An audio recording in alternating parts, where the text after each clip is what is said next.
other hand, there is Mersu's Mewtwo putting in work today, barely drowning in pools, and he's here to show that he's got it, man. Let's see. I can understand maybe if Lucien is his primary character. Mewtwo can be a little bit tricky for Greninja. Yeah. He has that, you know, the nair, the kind of frame data, the forward air. It can be a real issue for Greninja in some aspects of the matchup. Isodine going to start off with that aggressive forward air and the grab. That really is what Greninja needs to do. Because while usually he can kind of sit back, throw the shurikens, versus a charge character like Mewtwo, that becomes a lot more riskier. Because while you are chucking away those shurikens, hoping for that chip damage, Mewtwo is charging his resource, which is going to limit your options later on. And that is why we see Isodine play so aggressively. And it's working out. Mersu's on the back foot already. And look at that, Isodine just not letting up, and we saw him last year versus Rich Brown. He's no stranger to the Mewtwo matchup. Mersu just can't get anything going. He's trying to go for some neutral airs. There's an old saying that when a Mewtwo doesn't know what to do, they just press that neutral air button and they hope for the best. Button, yeah. Covers a lot of space, obviously very active, and a combo tool as well. And for a character like Greninja, who doesn't really have amazing rising aerials, outside of arguably Bear, which is kind of like positioning and direction dependent. Nice kill. Those lasting aerials can be very tough, but what are they going to do for you when Isodine is just all over you? Doesn't give you any time to set up that defensive game. All right, he's going to get a bit of damage now. Nice little nair to side B conversion. Don't see that very often. Mersu's kind of throwing out a lot of attacks here. I think he's trying to just kind of throw stuff at the wall and see what sticks in terms of his option coverage or what moves he's selecting. Oh, we're going to see the classic Dennis footstool combos. Oh, I think he was going for perfect pivot up tilt. Definitely a perfect pivot up tilt there. One of the most common combo standards, and the platform right there. He's just saying no. Isodine feeling himself. You know when those combos come out, you know we're going to see some good stuff. Ooh, the landing forward there, and the Shuriken just barely whiffing. Mersu, what are you going to do, my man? Back to the wall. All right, getting that nair damage. It's a lot of chip damage. Oh my goodness! Barely avoiding that that up smash. Yeah, talking about lasting hitboxes, that surely is one. Nice little grab at that up throw is not gonna do it yet. Maybe gonna try again. The second up throw is gonna take it, yeah. Very nice right there. Mersu back in the game. You know, in a crew battle, it's not just you need to adapt relatively quickly because every stock is a precious resource. So it's Finland not going to be happy if Mersu left without getting something on the board. Being down that first game, it's not just a matter of resources. It's also being able to scout out your opponent's next choices and being able to character counterpick those. So that game one, very important. And Ice studying right now. He's sitting pretty. He's sitting hella pretty. Nice forward air, Mersu. It's your last stock, my man. Lead. Yeah, I stood in there. He's just kind of basically just playing around with Mewtwo's effective range insofar as, you know, he wants, you know, Mewtwo's toolkit, he only needs like a couple of moves to get something going. He needs, you know, the down tilt, the nair. But I stood in, he's kind of spacing his forward airs and his nairs like we're seeing there, where Mersu can't really punish out of shield. So he's kind of staying safe, but still putting on that really strong pressure. See, that is one of Mewtwo's weaknesses, is his out of shield game. His grab, not that great in terms of range. You can get a lot off it if you get it, but it's a tough thing to. And then there is the nair out of shield, but if you space around it, once again the range is kind of not there. And Ice studying, you know, as we mentioned before, no stranger to the Mewtwo matchup. He knows to abuse those factors. And look at him go. He's just sliding all over Smashville, hitting those forward air, the dash attacks, down tilt, and the smash. shin into the double strike, sliced back to Finland. Let's go, Ice studying first game off to a good start for the Netherlands. Absolutely, I think, you know, I mean, no bias, but the Netherlands. no bias over here on commentary. Yeah, no, I mean, no bias whatsoever, my man. I think overall it was kind of, you would trade hits, and then when I got something going, it was pretty much leading to, you know, 60, 70, 80%, or sometimes even a kill. And, you know, Mewtwo, he has that kind of, he has a relatively good time getting out of certain combos or certain strings, or using that air dodge. In general, yeah, right? Yeah. But Ice was kind of either catching on to the air dodge, because you can, as much as it's a good air dodge, you can sort of like slide out of the way or sort of drift out of the way, and he can catch onto that and get the hard punishes. That is one of those unique things to the awkward double jump characters, and with that I mean Ness, Lucas, and Mewtwo. Unfortunately, Yoshi missed the boat there, but they have the unique ability to drift during their air dodge. All the other characters in the game, when they air dodge, they're locked into their drift. So that's why you see Mewtwo.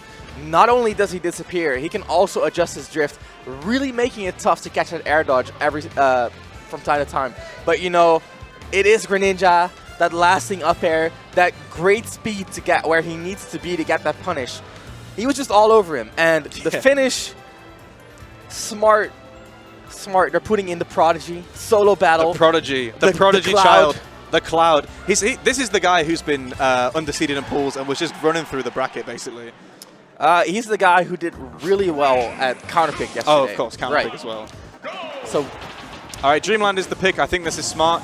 I think this matchup's kind of interesting because in a lot of ways, I think it's a slight Cloud advantage, but there's little aspects of the matchup, such as the fact that, you know, Greninja's quite a small frame, so landing that back air or landing just certain spaced aerials is a little bit tricky. And of course, we've seen Cloud's fall victim to the Greninja Hydro Pump before. It is a scary place to be when you're off stage without a jump.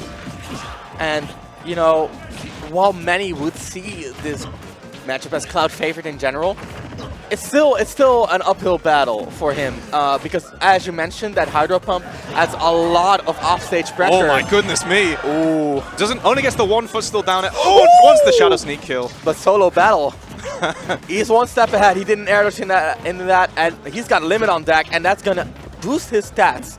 And that is what you really want versus Greninja. Speedy little frog. But, you know, having that extra speed on Cloud's side really helps put that movement aspect in Cloud's favor. We're seeing here Solo Battle get a bit more of a foothold into the game. You know, he's getting Ice Studying where he wants him, which is above him, so he can get those up airs. Cloud's up air, pretty good move, I would say. Pretty good move. Yeah, pretty good move, yeah. And that was exactly what you were talking about there. Ice Studying using that down to crouch under the back air, using that small frame, and now Solo Battle's off stage, tries to drift to the ledge. Ice Studying having none of it. Solo Battle scoops him out of the air, and off you go, my man. A lot of the time you see Clouds, when they have that limit, they're just like, please, I want to return to the stage, but stay blue. I just want to keep this resource. But Ice Studying just saying, you know what, I'm just going to keep you off, and eventually, if you're not going to return to stage in a safe way, I'm just going to kill you for it. Exactly. Just give you the forward air. No greed allowed here. And Solo Battle, I mean, it's not looking good for our man right here. Gets grabbed on the back air. And the down air actually going to break him out of that pressure. Let's see if he can get something going here. Nice little anti-air side B, but barely missing the mark. Here comes Greninja, offstage pressure, the early up B. Once again, Solo Battle just escaping that situation entirely. Yeah, I want to see Solo Battle just do a little bit better at kind of returning to the ground, or allowing Ice Studying to return to the ground, because it's not being that difficult for him to return when he's in those high positions. I want to see those up airs. I want to see just like the little dance around, the little kind of put pressure on without pressing too many buttons. Yeah, give me that advantage state. One of the things that Cloud is most feared for. Like, he doesn't only have high damaging, high range aerials. As soon as you air dodge, he's there with the limit. But, you know, Solo Battle is just not quite working out with the blue blur here. Solo Battle. I think Ice Studying's basically acting as the solo man for the Netherlands at the moment. Can he take it all by himself? Oh, the dash tag coming through. Catching out that Water Shuriken charge. Solo Battle's on the board. Will he finally be able to take down Ice Studying? I mean, it still is Cloud. If he can just get to that limit, that is going to be a huge boon to him. However, the lasting back air is going to force it out, and really well timed down smash. My God, Ice Studying this. Leave this man alone. Just a little kind of grab off stage there to punish the triple jab. Little re-grab goes unpunished there. Ice Studying. I mean, he's chasing him. He's unclogging the frog. He's unloading the toad. It's happening. Can he make this 6-stock run? Alright, Ice Studying, he's kind of pulling back a bit from the crazy aggression we saw before. Yeah. Little hits here and there, little jab, just to get his stage control. Ooh, nice little up smash on the landing there. Usually loses to down air because Greninja does stick his legs out, his arms out as he uses that up smash. But if you do it preemptively like that, it is gonna be a great tool to catch landings. And Landing is one of the things that Solo Battle has a lot of issues with. Oh, he's been a bit, I would say, not wasteful, but kind of betting it all in terms of these limit usage. Oh my goodness me! Betting it all! That is a way to finish it for Finland. Solo Battle clutching it out. Studying still taking a very respectable 5 stocks. But Solo Battle, he keeps the dream alive. Get that 1 stock, and let's see what he can do with it. Of course, the Netherlands, we have quite a few picks that are good against Cloud. Oh, and who like do we see? Bayonetta, exactly what I was thinking. Mr. Batter himself, lining up. You'll remember him as the Albion 1 champion. With pre-patch Bayo, but that's fine. Details. His post-patch Bayo is actually legit. You know, I think people need to respect Batter's Bayonetta. He is arguably the best Bayonetta in Europe, rivaled only by Scythe, I would think. Yeah, I would say that's probably right. Yeah, more than anything, he's just looking fresh. Look at the man. Look at that beard. Look at that beard. a well-trimmed beard. So yeah, Bayonetta versus Cloud. I mean, it's a matchup that has been very contradictory as of late. It's evolved in a lot of different ways. I remember I've heard people say it's Bayo really wins. Bayo edge guards the hell out of him. You know, I've heard people say that, you know, it's Bayonetta's worst matchup. You know, I guess we'll see how it goes. Final Destination is the counter pick. Makes a lot of sense. You know, you want Cloud to be on those triplats, using those platforms. But, you know, gotta level things out. We are Butter playing his usual reserved playstyle. He's kind of poking away at Solo Battle and finding those openings. That really is one of those things that Bayo does have issues with, is getting in neutral. But if Solo Battle keeps going in on Butter like that, he's going to take that and use that against Solo Battle. Oh my goodness, just seeing that combo there, he's using the, I forget its official name, but it's the angled downward side B. Down angled afterburner kick. That's the one. Usually you're only seeing that in a pre-patch era. Batter says, you know what, we can keep that move as a combo extender. Yeah, and that really is one of those things that Butter is really good at. He really studied Bayonetta, and he's very much a fan. He's very much a believer of zero death combos with Bayonetta. It's not going to happen unless you mess up pretty badly. So instead of learning the craziest zero death combos, I'm going to study the highest damaging combos. Ooh, I think we saw a limit usage there from Solo Battle come out. Probably a cross slash. Yeah. Judging by the sound. Oh my god. Okay, Batter taking him to the skies. Not even a stock lost on Butter. Very well done. And that is that iffy little mix-up. That second up B.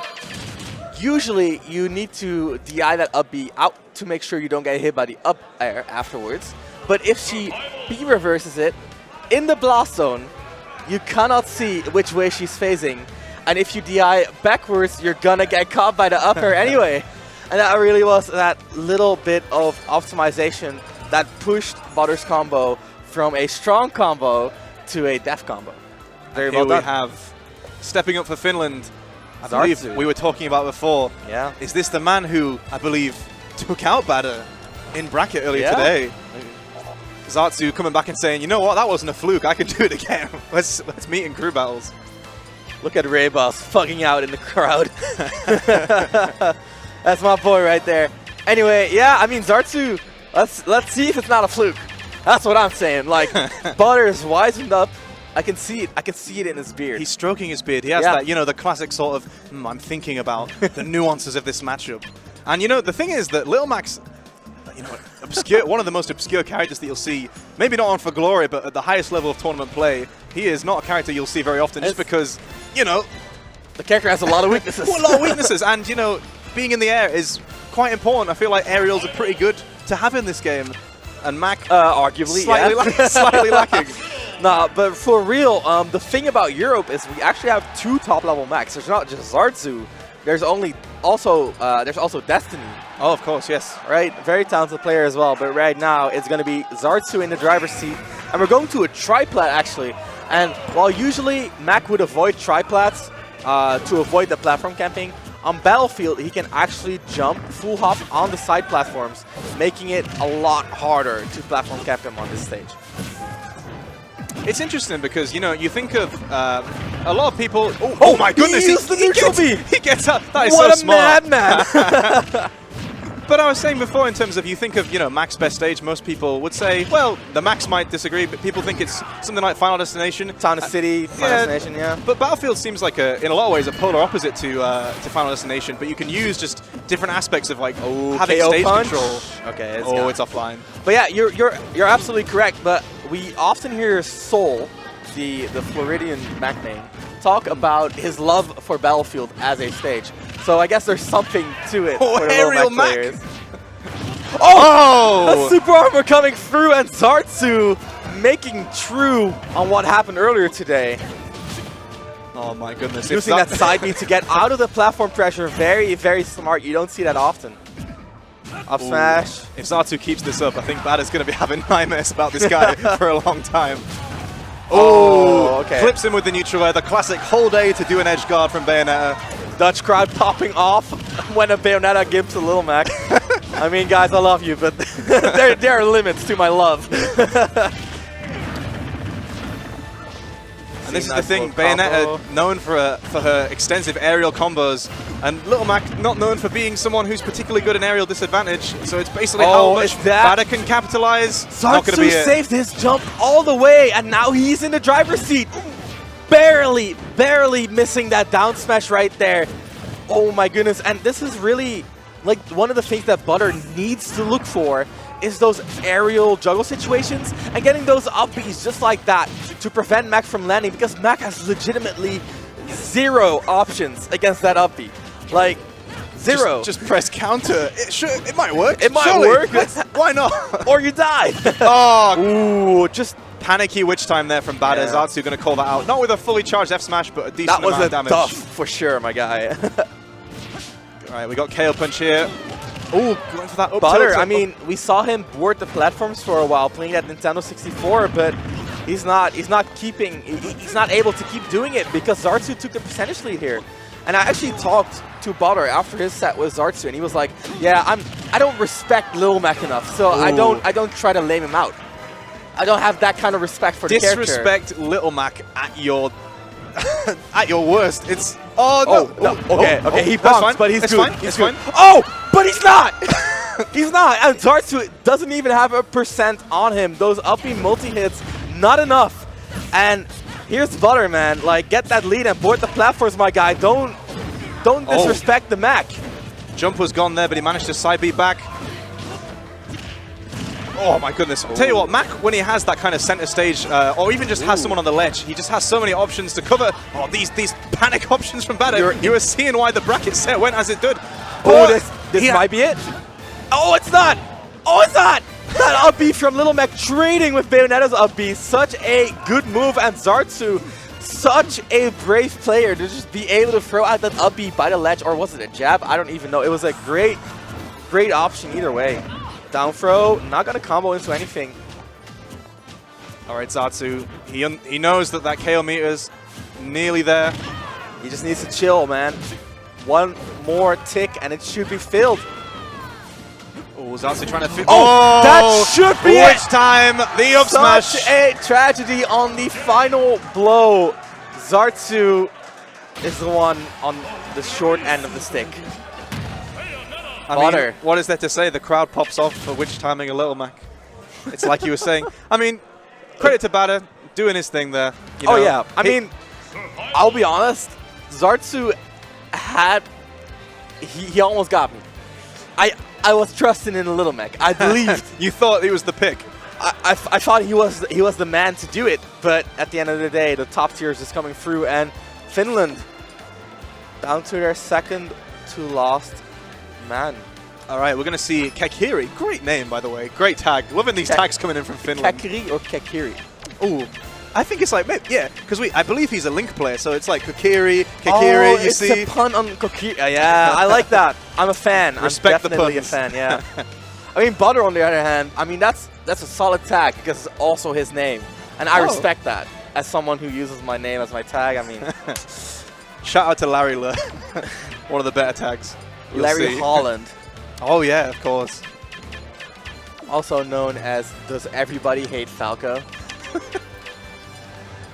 All right, so we're going to see, I believe, I'm right in thinking that Kekiri's Link player. Link versus Bayonetta. I mean, coming into this matchup, you're thinking, can I throw things at Bayonetta? I have projectile, she doesn't. Can I keep her away for as long as I can? So that's basically what Bad is going to be doing, just trying to navigate the maze of boomerang bombs and arrows. The funny thing, while Link does have great keep away, obviously, Bayonetta can often just heal slide past a lot of projectiles. So he's going to have to rely on that bomb as his backbone to get him through, to get him home safely, pretty much.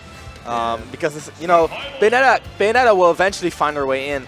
And as far as I'm aware, Link is perfect combo weight. Yeah, you definitely feel like if you've ever comboed a Link before, you definitely feel like this is a lot of fun. He doesn't have any options to escape this. Just nothing. You just take him on a wild ride. And the offstage as well, it's just not a good look for Link. However, to Link's credit, that grab does a number on Bayonetta. He gets those up smashes out of the down throws, if I'm correct. And even at lower percents, that's up tilts. A lot of neat little tricks with like Becker strings, stuff like that. So let's see how Kakiri is going to utilize Link's kit here, because as you're saying about the heel slide, Bada's first move coming in. And that was the grab right there, trying to catch Butter sleeping. But Butter, oh my he's goodness. just sliding into those DMs, and you know, Kakiri, he's not having it. Oh my goodness! Oh, and that's fine. He didn't really quite have the jumps and the extra side Bs to carry Link all the way to the side, but a lot of damage, even if it's not going to be a kill. Talking about a lot of damage, that one throw into an up smash, and then the bomb on the landing.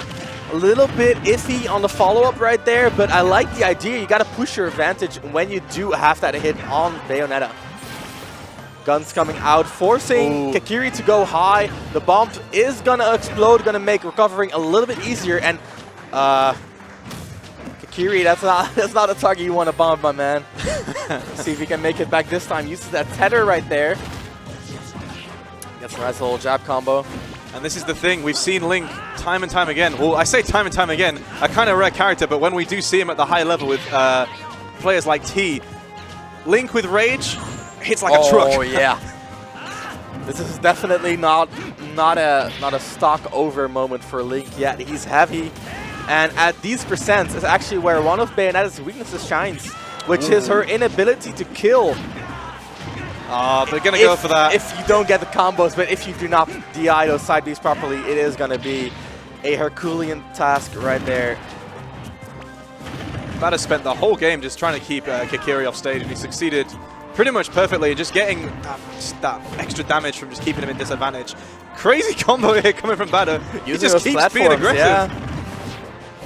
And this is exactly what we mentioned. He just doesn't have any options out of disadvantage. He just basically has to get a good read going like that. That forward air spacing, very, very well done right there by Kakiri. Oh, which time so coming close. in to save. And the lapping of percents has occurred. You know, you want to. Kakiri's not going to start swinging too much, but he needs to get something going pretty quickly. Oh, going to get sniped. Have you seen the film American Sniper, though? Real shut us. That's what I'm saying. Like, that's the sponsor right there. Butter once again getting the witch time, saving his hide. Kakiri going for that up B on the ground. Throwback to melee when that move was absolutely ridiculous. Yeah, especially in the NTSC version. Right, what can he get off this? 0%. Down air. 2 back airs. Oh, going to go for the stage bite, but has to bring him back. The forward air is going to take it. Bada! And then ended his whole career in 1 second. That was nuts. Butter. Show him the corners of the stage, my man. Just look at that face. He knows. He knows what he just did. Yeah. He is aware, my guy. That was not pretty. And Lancelot, you are the last hope for Finland. Sir Lancelot, Mr. Upset. Is he going to be the one to take down the whole of the Netherlands, which still has, you know, Ramen and S1 in reserves? It would take one heck of a hero, one heck of a Lancelot, a knight, whatever you want to call him. Yeah. I don't trust, but I'm willing to be proven wrong. That's what I'm saying. You've got to always keep the hope. Got to keep the hope in a crew battle. Otherwise, what's the point? Yeah. You got to go to the That's fair enough. I mean, the thing is, one of the worst things about crew battles is you're playing against someone who has a lot of momentum if you're coming in as the counterpick. So even though the character matchup might be great, the player matchup might be great, the momentum is entirely in the opponent's favor. There's no reset. They're going straight back into it, right? And if you're in Bada's situation, or rather anyone who's, you know, coming off that win or coming off several stocks taken in the crew battle. I mean, he just took an entire 3 stocks. Yeah, he's already done his job. There's no pressure on Bada. He's done his job. He can go home happy. But the question is, how many more can he take? That really is the question here. Put your hands together if you want to clap. We're going to see Diddy Kong versus Bayonetta. Interesting that they didn't actually put the Diddy Kong in a bit earlier against Bada's Bayonetta. We've seen lately Diddy Kong might be the answer to Bayonetta that people are looking for. We've seen players like Nairo pull him out. Starting off with his Witch Time. Decent bit of damage there. Ooh. That really is one of Balor's specialties. Even if he does not get the combo, he knows where to be to get at least that little bit of extra damage and advantage state out of it. And we often see Mistake use that air dodge read, or Lima even, to get that extra hit in to turn what would normally be a death combo, what would normally be a percentage-based combo into a death combo. The fine margins are really what take it just from being... I mean, the thing is, even a non-death combo is still going to make you feel a world of pain. Exactly. All right, Bada getting that slip on the banana. Lancelot, the only punish you can get is just throwing that tail out, getting a few hits of the jab. Solid, but not enough to make up for this deficit. Butter is already, you know, showing what he's made of. All right, Bada here. A lot of percent here on this Diddy Kong. Is he going to be able to finish this out without sending in another Dutch player? Oh, the Witch Time of the Peanuts! Oh my goodness. What? That was bananas. That was peanuts. Please. Oh dear. A simple peanut sends you to death. That's nuts. I'm sorry. It just keeps happening. It's fine, it's fine. All right, here we're seeing Lancelot getting these banana conversions. Not going for anything, you know, too fancy. He wants to keep Bada on the ledge. You know, we're seeing purple Diddy Kong. We're seeing the 0 color. Going for that 0-esque ledge trapping. The thing is that Lancelot really needs to hold on to those bananas so he can get these type of confirms. But in the end, the down tilt, that's going to be enough. He clapped his hands together, my man. Down tilt to up smash. Diddy Kong, B&B through and through. Yep. And Lancelot taking out the first of many. He looks like a man who's confident to take down the whole of the Netherlands. Oh, we're setting in S1. We're not even sending in Mr. R. We're having a little extra fun here. All right, we're seeing S1 famous for his really entertaining Ness. His movement with the character is just a joy to watch. I think he popularized the down airs, making sure that Ness lands that little bit extra, a little bit sooner, basically, because he sticks out his leg, which shifts his hurt box. And then due to the shifted hurt box, he lands that little bit sooner. We see him do the down tilts afterwards. Yeah, exactly, stuff like that. That really can mess up with people, because usually, Ness being that floaty, you expect him to have issues landing quickly. Ness just subverts those expectations entirely. All right, we're going to Smashville. Standard pick for a Ness. Whenever you play a set against S1, he's going to ask Smashville ? But you never want to take him there because these sides are small, and you know Ness very capable of sending you straight to the side blast zones by throwing you there. Oh my goodness, these up airs! Yeah, S1 has spent a lot of time optimizing his punish game, and it shows. He's a really innovative Ness player. You see him do a lot of things that, you know, some Ness mains do pull it out occasionally, but S1 really makes it the standard. It's kind of, it's his norm, you know? You see S1 do that, it's like, wow, that's so cool. That's just S1, man. Yeah, that's just S1. Come to Europe, you can have those every week. Oh, nice side, what's it called? The side magnet, cancel. Stall. Yeah, it's not a cancel, it's just a stall. Of course, yeah. He doesn't actually... All right, we're seeing... Ooh, back throw not quite going to take. That's still a good position for S1 there. Ooh. Oh, nice little chase by Lancelot there, just waiting very patiently for the roll in. Oh. But that was, I'm like 90% sure that was a shield drop. Oh, and... Go back, go back! There you go. You can see they're having a good time. Look at those happy faces. Yeah, they were... They were in the zone. Woo, playing against Diddy. That's so much fun. Jokes aside, S1 is, you know, he's making it work. Very good against Diddy. I mean, he always talks about how he feels like he isn't that great against Diddy, but whenever he plays against one, he does very, very well. That's just one of those things where player perception can really be different than the reality of the situation. Ooh. That's the beauty of the up B. It can pull you away, but also it can pull your opponent away by getting the hit. But if you want to get out of there, you just fly off in the other direction. Exactly. Or you even see him aim it into the ground every so often to get that tech chase, and perhaps even a cheeky little get up tech. Use that double jump cancel to throw that banana. Ah, that's exactly what I was talking about. All right, Lancelot trying to get monkey flip off the edge once something started. Trying to bait out a grab with that back air, but Lancelot way ahead of him. Wasn't going to fall for that one. And the banana to throw. That's one.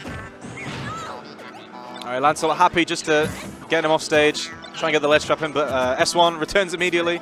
He's still coming. He's saying, I'm not done with you. Doesn't quite get the banana confirm off the lag after that up B. But he has him on the ledge, which is where he wants him. That Smashville platform is going to come in and have another just little way to get back to the stage. We really see the game pace slowing down here, and that's exactly what Lancelot wants. And the thing is, at that stage, you cannot really force it if you're S1. Oh. So instead, you just got to find your break just like that. And this, I have to say, that's not a slouch. Banana to down tilt, not going to be able to grab that.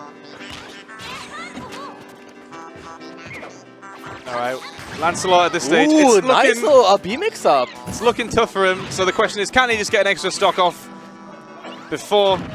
Ooh. I mean, Lancelot has really turned this game around. He went from losing pretty solidly to pulling it all the way back. I mean, he's still down a stock, but this is looking very, very possible right now. Really nice forward air catch just to eat through the yo-yo down smash there. Because that, if you mistime that, you are dead.